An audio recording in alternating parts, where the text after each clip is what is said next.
ये तुम कैसी अजीब बातें कर रहे हो? ऐसा क्या हो गया? और कहाँ रहेंगे का क्या मतलब है? हमारा ये खानदानी महल है, हम यहाँ रहेंगे। नहीं मासा, मेरी वजह से ऐसा नहीं हो सकता। दरअसल कल लॉकर में से मैं इंपॉर्टेंट फाइल ले गया था। ऑफिस की फाइल की जगह कब महल के प्रॉपर्टी के कागज ले गया, पता ही नहीं चला। और अब मेरी क्लाइंट ने हमारा घर हथिया लिया है। अब क्या करें? ओरिजिनल पेपर उसके पास है। क्या बदतमीज नालायक, ये तूने क्या किया? अब हमारा क्या होगा? हम सब तो सड़क पर आ जाएंगे। मैं अपना ये खानदानी महल, अपना खानदानी ससुराल किसी और के नाम नहीं करवा सकती। मुझे वो प्रॉपर्टी के कागज वापस चाहिए। माँ जी आप निश्चिंत रहिए, मैं वो खानदानी प्रॉपर्टी के कागज लाऊंगी। लगता है इस गरीब का दिमाग खराब हो गया है। अब मैं तो इस पनौती घर में नहीं रह सकती। अच्छा हुआ मैंने अपने खानदानी चीज और जेवर पहले ही ले लिए थे। मैं यहाँ से जा रही हूँ। जब सब कुछ ठीक होने लगेगा तो बेशक आ जाऊंगी।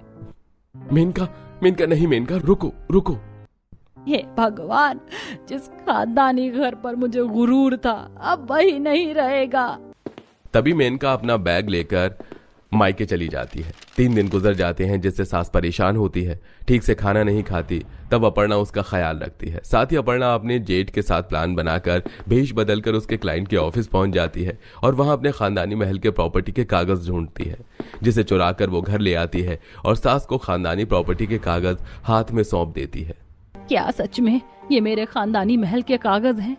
बहू तू सच में ले आई? तूने तो हमें सड़क पर आने से बचा लिया।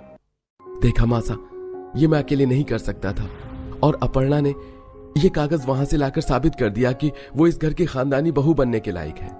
तूने बिल्कुल ठीक कहा युवराज। एक वो है जो ऐसे हालात में हमें छोड़कर चली गई और एक ये है इसने हमारी सेवा पानी भी की और इस खानदानी महल को भी बचा लिया। इसीलिए अब वो खानदानी हार अपर्णा बहू को देने का वक्त आ गया है। मासा इसकी क्या जरूरत है? आपने अपना लिया यही बहुत है। नहीं बहू, खानदानी हार मैं तुझे ही दूंगी। तब सास खानदानी हार लॉकर से लाकर गरीब बहू को पहनाती है कि मेनका को प्रॉपर्टी के कागज की खबर मिल जाती है और वो घर पहुंच जाती है। मासा आप ऐसा नहीं कर सकती हैं। मैं इस घर की खानदानी बड़ी बहू हूँ और आप ये खानदानी हार मुझे देंगी ना कि इसको।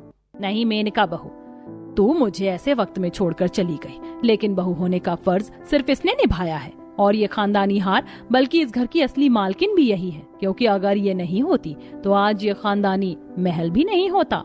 तब सास घर की चाबी भी अपर्णा के हाथों में सौंप देती है और यहाँ लालची मेनका को मात मिलती है।